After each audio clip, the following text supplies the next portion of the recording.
Alam niyo po, pag may inalis ang Diyos sa iyo, laging mas maganda ang ipinapalit ng Diyos.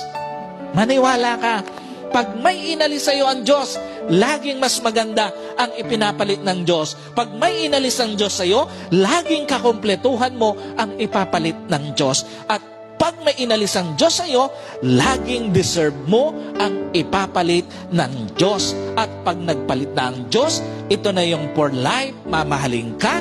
Ito na yung for life, magiging tapat sa iyo. Ito na yung for life, mag-i-stay na sa tabi mo.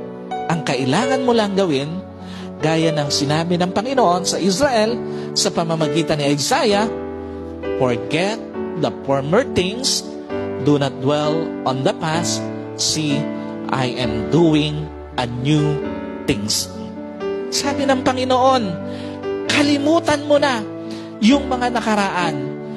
Tingnan mo, may ginagawa ako ng mga bagong bagay para sa iyo.